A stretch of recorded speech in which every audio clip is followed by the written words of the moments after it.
Mesdames, Mesdemoiselles et Messieurs, bonsoir. Je suis très heureux de vous retrouver sur les antennes de Renaissance Télévision pour le rendez-vous quotidien avec l'actualité. Au sommaire, les retraités gabonais ne veulent plus être payés par trimestre comme annoncé par la directrice générale de la Caisse nationale de sécurité sociale. Ces derniers l'ont fait savoir ce matin à travers un mouvement d'humeur à la direction générale de la CNSS.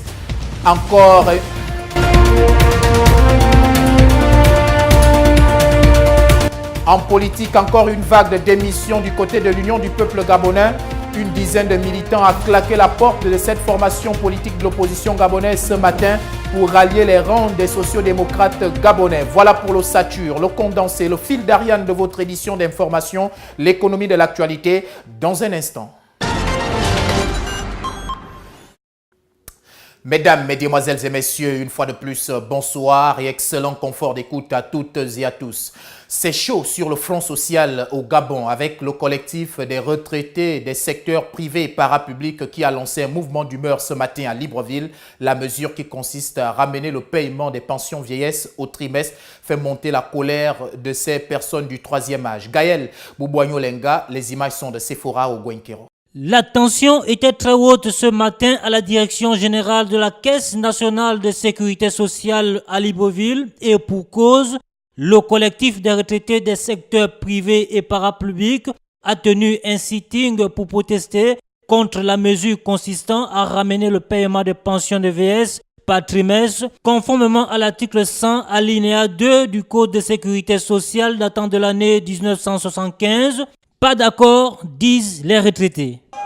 Le collectif des retraités des secteurs privés et parapublics interpelle les pouvoirs publics, notamment le gouvernement de la République et particulièrement la direction générale de la CNSS, sur la mesure unique et impopulaire consistant à ramener le paiement des pensions de vieillesse au trimestre. En application de l'article 100 alinéa 2 du Code de sécurité sociale datant de l'année 1975. La direction générale de la CNSS a pris une mesure unique de payer désormais les pensions trimestriellement. Et nous disons non. Non parce que, dites-vous bien, si, comme elle a décidé, devrait commencer la mesure le 5 mai, donc si le 5 mai nous touchons la pension d'avril le 5 mai, ça veut dire que si vous avez 200 000 francs par mois ou de pension, le mois de mai, juin, juillet, vous n'aurez pas votre pension. Et vous allez vivre comment? C'est ça le véritable problème. Et déception à l'encontre de la présence, la déesse de cette maison-là. Elle a pris une décision à l'encontre de tout le monde. Elle a pris une décision de nous faire payer 3 mois. Et vous voyez, il nous fait le 5 au 5, de 5 du mois de mai jusqu'au 5 du mois d'août. Alors ce cas, nous allons le gérer comment? Ces retraités affirment que l'application de la mesure serait très discriminatoire. Considérant le caractère discriminatoire de la dite mesure entre les pensionnés des secteurs privés et parapublics d'une part et ceux du secteur public d'autre part, considérant les conséquences néfastes et abyssales de l'application de l'article 100 alinéa 2 du Code de sécurité sociale entraînant la dégradation des conditions de vie des retraités, considérant les engagements en cours des retraités auprès des banques, institutions financières, entre autres, le paiement des loyers, la scolarité des enfants, l'achat des médicaments. Ce pensionnaire se dit être très navré par la mesure de 1975 qui a été ramenée sur la table par Nicole Assélé. Très indigné parce que nous vivons en ce moment dans un spectre de décisions uniques, des lois uniques par ceux qui gèrent cette nation. Parlons de la pension tout simplement. Nous sommes indignés parce que le mode de pension qui est mensuel a été élucidé depuis le dialogue d'Agongé. Ça remonte en 2010. En 2014, il y a eu l'application. Alors, je ne sais pas pourquoi les dirigeants de la CNSS de cette époque, en ce moment-là, ont ramené la barque à zéro pour dire que nous repartons à 3 mois pour le paiement. C'est une caducité. Nous sommes des retraités. C'est bon quand le gouvernement envoie quelqu'un en retraite, mais pour nous payer, c'est difficile. Quand tu arrives ici, le dossier fait déjà 2 ans. Ça souffre. Quand tu arrives, personne ne te dit la vérité. Les dossiers en cours de traitement. Les dossiers en cours de traitement. On te fait ouvrir un compte à l'Oxia. Les jours qu'on va te donner les miettes, la L'Oxia aussi va couper sa moitié. Mais tu le savais combien? Pour sa part, Edouard Nguéman, président du dit collectif, fait une lecture très sombre sur la CNSS par rapport à la mesure. Le réveil un matin, il décide qu'elle ne veut plus payer les pensions trimestriellement. Est-ce que vous n'avez jamais été consulté lorsqu'elle a pris cette... Non, elle a pris, on vous le dit, unilatéralement, elle a décidé de ne plus payer les pensions mensuellement. Et nous disons non. Et quel est le message spécifique que vous pouvez lancer à l'endroit de... Nous disons au directeur général que les us et les coutumes en droit, ce sont les sources de droit. Depuis 2014, nous percevons mensuellement notre pension. Il n'est pas question qu'en 2019, quelqu'un vienne nous dire non, on ne pourra plus percevoir mensuellement notre pension. Et en pleine année budgétaire, il y a quand même, les pensions ont été budgétisées. Elle ne peut pas comme ça venir tout de go dire qu'on ne paye plus les pensions mensuellement. On ne comprend pas une telle décision. Cette situation désagréable pour ces personnes âgées devait interpeller les pouvoirs publics, vivement qu'une solution soit trouvée. Et puis au cours de ce sitting, le porte-parole du collectif des retraités a lancé un appel à l'endroit de la directrice générale de la Caisse nationale de sécurité sociale afin que cette décision soit tout simplement annulée. Écoutons ce dernier au micro de Gaël Boubouagnolenga. Le paiement des pensions est mensuel depuis 2014, devenant ainsi, selon les us et coutumes, un acquis et force de loi. Au regard de ce qui précède, nous, collectifs de retraités des secteurs privés et parapublics, venons par la présente déclaration solliciter l'intervention du gouvernement pour l'annulation pure et simple de cette mesure autoritaire et impopulaire de la direction générale de la CNSS. Face à cette mesure rétrograde, nous nous réservons le droit de mener des actions futures fortes et réaffirmons à notre volonté inébranlable à toujours œuvrer pour un partenariat social responsable dans l'intérêt supérieur de la nation pour garantir la paix sociale chère à notre Gabon d'abord. Toujours en rapport avec ce dossier préoccupé par le mouvement d'humeur dans l'enceinte de la direction générale de la CNSS, Nicole Christiane Assélé a réuni les membres du dit collectif pour des échanges. Le point avec Gaël Boubouagnolenga. Vu le mouvement d'humeur du collectif des retraités des secteurs privés et parapublics organisé ce matin à la direction générale de la Caisse nationale de sécurité sociale, la directrice générale de cette institution n'est pas restée muette. Elle a réuni autour d'une table les représentants du dit collectif. Quelle était la teneur de leurs échanges? La loi dit que les paiements sont faits trimestriellement. Je demande, mais pourquoi maintenant on paye mensuellement? On me dit, ils en ont parlé à Ngondje, et puis l'ancien DG, en 2014, a décidé de mettre mensuellement. J'ai dit, bon, quelles sont les bases juridiques qui l'ont permis de le faire? Je pose le problème au conseil d'administration. Il n'y a jamais eu de résolution du conseil d'administration. Si la loi, s'il y a une décision politique qui dit, on va passer au mois parce qu'on veut aider les retraités. Moi, je n'ai pas de problème. Je ne suis qu'un exécutant. Mais il faut qu'il y ait des contours juridiques à cette décision. Parce que quand il n'y a pas de contours juridiques, tout ce qui suit ne peut pas marcher. Parce qu'on paye mensuellement les pensions, mais tous nos tests et tout notre fonctionnement restent toujours trimestriellement. Madame Nicole Assélé a présenté clairement à ses retraités les raisons qui ont amené la direction générale à reprendre cette mesure datant de 1975. On sait que la caisse est une tontine. On reçoit de l'argent pour payer les retraités. Logiquement, on doit pouvoir avoir dans la caisse au moins 6 mois de paiement sans pour autant recevoir de l'argent. Ce n'est pas le cas de la CNSS. La CNSS, on n'a qu'1 mois et demi de réserve. Donc, à un moment donné, on a un problème. Pourquoi? Nous payons le mois, n'est-ce pas? Le 5. Le mois là, on ne peut pas faire de recouvrement. On paye le 2e mois. Mais quand on arrive au 3e mois avant l'encours, on ne peut plus payer. On est obligé de faire des prêts bancaires. Parce qu'on n'a que 1 mois et demi de réserve. Alors que le législateur, quand il a mis le paiement au trimestre, c'est tout simplement parce que tout se fait au trimestre. Je recouvre au trimestre. Les sociétés payent trimestriellement les pensions. Et j'ai 2 mois pour que le 3e mois je paye, parce que pendant ces 2 mois, je fais le recouvrement forcé. Pourquoi? La loi dit, pour faire un recouvrement forcé, pour bloquer les comptes des sociétés, il faut d'abord faire une mise en demeure qui doit durer 15 jours. Quand vous avez fini de faire la mise en demeure, vous faites des ATD, donc vous bloquez les comptes des sociétés. Mais pour récupérer l'argent, le cantonnement doit faire 2 mois. Vous êtes banque, vous avez travaillé dans une banque, vous le savez.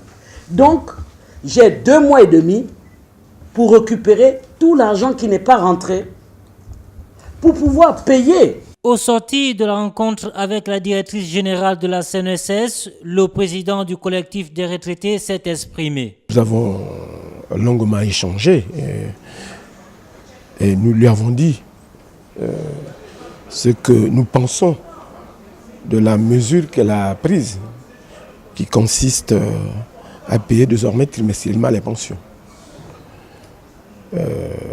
Elle nous a donné ses raisons.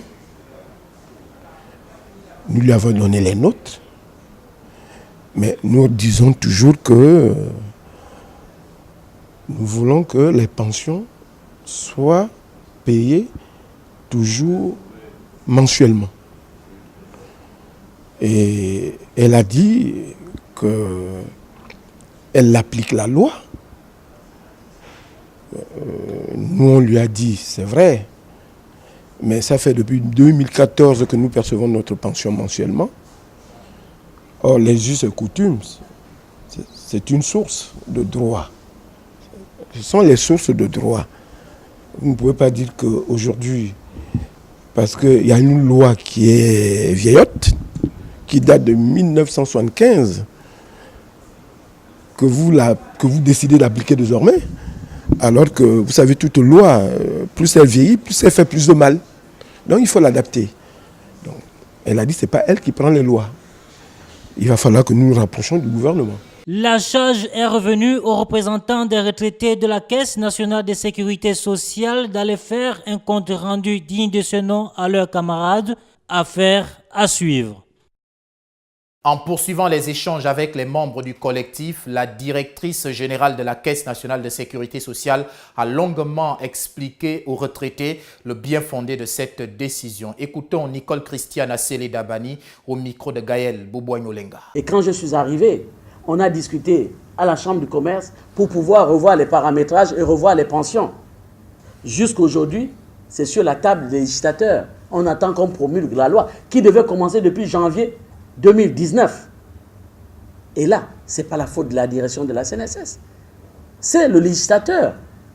Logiquement, votre mouvement devait aller vers le législateur. Parce que nous avons une loi qui est sur la table, qui n'est pas promulguée, pour pouvoir rehausser le niveau des pensions, rehausser le niveau du paramétrage, sinon on ne s'en sort pas, et mettre un cadre juridique à ce qui est en train de se faire hors la loi. Logiquement, vous devez vous retourner vers le législateur. Parce que vous vous retournez vers votre caisse. La caisse va dire, ok, je vous aurai averti. Le politique va dire, non, politiquement, allez-y. Mais au bout de 6 mois, 7 mois, on dit, on ne peut plus payer, on fait comment? Nous restons sur le front social, mais nous parlons de toute autre chose à présent. Réunion hier du syndicat de l'éducation nationale. Il était question pour Fridolin Vemessa et les siens de tabler sur leur situation relative au préavis de grève déposé le 8 avril dernier sur la table du gouvernement. Suivons cet élément. Le syndicat de l'éducation nationale va observer une grève d'avertissement à compter de mardi prochain pour attirer l'attention de la tutelle sur la non-prise en compte des points inscrits dans leur cahier de charges. Nous allons saisir le ministre de l'Éducation nationale pour déposer la déclaration de rentrée en grève et pour lui dire effectivement les modalités de ce mouvement de grève d'avertissement qui va durer 4 jours à partir de mardi prochain jusqu'à vendredi, la semaine prochaine. À la question de savoir quelle sera la conduite à tenir s'il n'y a aucune réaction du côté du 9 étage, Fridolin Vemessa décline clairement les ambitions de son syndicat. S'ils ne réagissent pas, nous risquons de connaître une fin d'année sans examen. Donc nous voulons que le gouvernement soit à notre écoute pour que les choses ne s'empirent pas. Après les élèves, c'est désormais les enseignants qui menacent de paralyser le secteur de l'éducation. Les autorités compétentes sont donc une fois de plus appelées au dialogue avec les partenaires sociaux. Rendons à César ce qui est à César. Les images de l'élément que vous venez de regarder étaient signées Osé Lulengola. Nous restons toujours dans ce registre. Nous avons voulu savoir si le mouvement de grève d'avertissement que le Sénat lance à partir de la semaine prochaine a un lien avec le mouvement d'humeur des élèves au sujet des nouvelles modalités d'attribution de bourses, suivant la réponse de Fridolin Vemessa au micro d'Osé Lulengola. Alors, monsieur Mbeu, est-ce que vous ne craignez pas que votre mouvement soit phagocyté par celui des jeunes? Plus, il y a une suite là. Oui, c'est pourquoi nous n'avons pas voulu faire l'amalgame. Nous n'avons pas voulu nous insérer dans les annonces du gouvernement et des parents d'élèves. Nous avons voulu rester hors de cette sphère-là pour éviter des confusions. Parce que le Sénat a déposé son préavis de grève, mais les élèves, eux, ont observé un mouvement spontané pour réclamer leurs droits. Donc il ne faut pas qu'on vienne interférer dans la démarche louable de nos enfants qui réclament justement les meilleures conditions d'apprentissage et les meilleures conditions de travail de leurs enseignants. Okay. Donc je pense que là-dessus, il n'y aura pas de confusion de rôle. Société, nous sommes et nous y restons. Un sujet gabonais dans les mailles de la police des investigations judiciaires de Libreville. Ce dernier était en possession d'ivoire qu'il voulait écouler sur le marché. C'est ce que nous dit Audrey Mébian. Ce phénomène de braconnage qui prend de l'ampleur au Gabon, un acte pourtant réprimandé par la justice de notre pays. Voici encore un cas, un sujet de nationalité gabonaise, un dénommé François Olamondo, pris en flagrant délit, prêt à vendre des défenses d'éléphants. Tout serait parti d'une information anonyme qu'une quantité d'ivoire venait d'être repérée dans un motel de la capitale gabonaise et qu'une transaction imminente se profilait à l'horizon. Sur les lieux ont débarqué une équipe mixte composée des agents de la police des investigations judiciaires de Libreville et ceux de la direction de la lutte contre le braconnage qu'accompagnaient des juristes de l'ONG Conservation Justice. De cette façon, ils sont parvenus à identifier l'individu indiqué et à le prendre la main dans le sac. François Olamondo, arrêté, a fini par avouer son intention de vendre ce produit tiré de l'éléphant, une espèce strictement protégée. En flagrant délit de possession et de commercialisation d'ivoire, le suspect sera conduit dans les locaux de la police, puis placé en garde à vue en attendant la suite de la procédure. Toujours dans ce chapitre, une importante saisine d'ivoire samedi dernier à Mayumba, dans la province de la Nyanga. Un sujet camerounais était en possession de 16 pointes d'ivoire sectionnées en 25 morceaux. Retrouvons une fois de plus Audrey Mébian. Les agents de force de l'ordre ont saisi une importante quantité d'ivoire le samedi du mois en cours à Mayumba, une ville située dans le sud-est du Gabon. Cette saisie était composée de 16 pointes d'ivoire sectionnées en 28 morceaux et 2 pointes pesant environ 76 kg. Au moins 8 éléphants ont été tués pour obtenir une telle quantité. Le trafiquant, un certain Biake Fabrice, sujet d'origine camerounaise et prétendant être naturalisé gabonais, a été arrêté suite à des informations anonymes parvenues aux oreilles des agents des forces de l'ordre. Une arrestation qui a pu se faire grâce aux membres de l'ONG Conservation Justice en symbiose avec les agents de la police judiciaire de Tchibanga et de la direction provinciale des eaux et forêts de la Nyanga. L'équipe va donc se rendre au petit matin dans la ville de Mayumba où la transaction devait avoir lieu. Les agents vont intervenir alors que le sujet s'apprêtait à effectuer une transaction commerciale dans la chambre d'un hôtel. Il avouera avoir acheté ces produits dans le but de les revendre à un prétendu commerçant de la ville. À son domicile, une copie d'un récépissé de carte nationale d'identité gabonaise a été retrouvée et le présentait comme Messi Medzang Elvis Jackson. Interrogé à ce sujet, il révélera qu'il s'agit d'une fausse pièce d'identité élaborée dans un cybercafé. Le contrevenant a pu être placé en garde à vue dans les locaux de la police judiciaire en attendant d'être présenté devant le procureur pour transport et commercialisation des trophées d'une espèce intégralement protégée. Délit prévu et puni par les dispositions des articles 92/274 et 275 du Code forestier gabonais. Très probablement, il devrait également être poursuivi pour faux et usage de faux. Tout de même, son complice demeure activement recherché. Politique à présent, et nous vous le disions aussi au sommaire de cette édition d'information, les militants de l'Union du peuple gabonais du département de la Lébombi-Léyou, c'est dans la province du Haut-Togo, et nous sommes là au sud-est du Gabon, ont fait une importante déclaration ce matin à Libreville, au cours de laquelle ils ont annoncé leur démission du parti de feu Pierre Mamboundou Bamboundou pour les sociodémocrates gabonais. Suivons cet extrait sonore. La prise de vue est signée Chemi Alolo.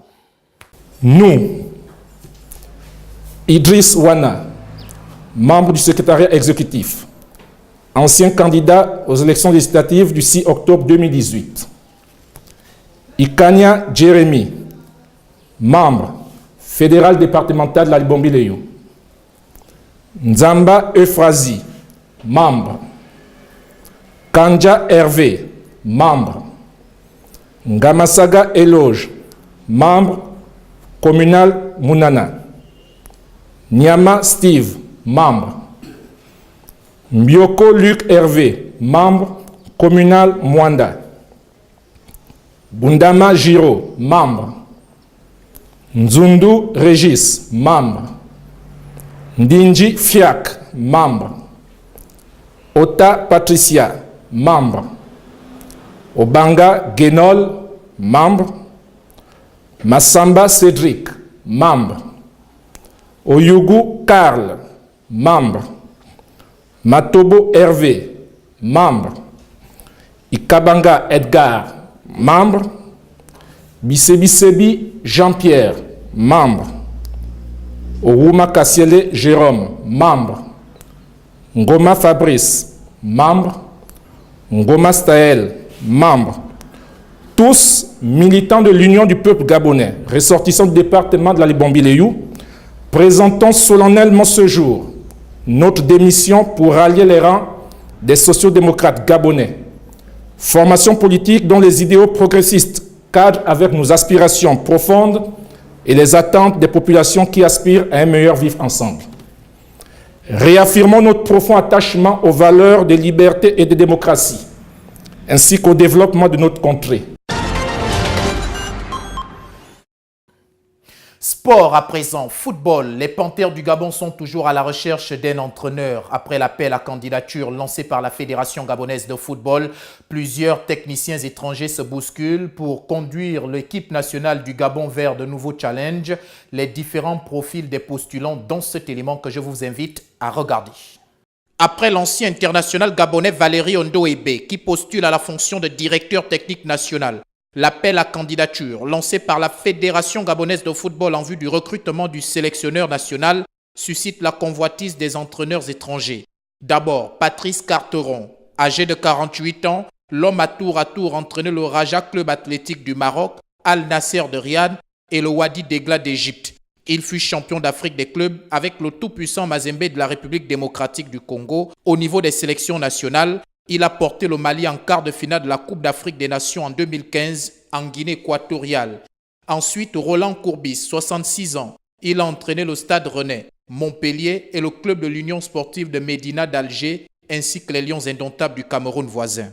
Didier Six est également sur la liste des postulants. Il fut sélectionneur national du Togo de 2012 à 2013 et sélectionneur de l'île Maurice depuis 2015. Le plus âgé de tous, c'est le charismatique et emblématique Claude Leroy, 71 ans. L'homme appelé communément sur le continent sorcier blanc a atterri en Afrique en 1985. Au cours de cette année, il a remporté le titre de champion d'Afrique avec le Cameroun. Claude Leroy fut par la suite sélectionneur du Ghana, de la République démocratique du Congo, du Sénégal, du Congo et du Togo.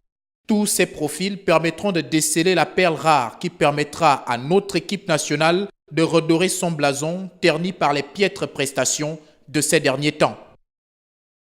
Ainsi prend fin cette principale édition d'information. Merci de nous avoir suivis. On se retrouve demain, s'il plaît à Dieu, bien sûr. Restez en compagnie de nos programmes. Bonsoir.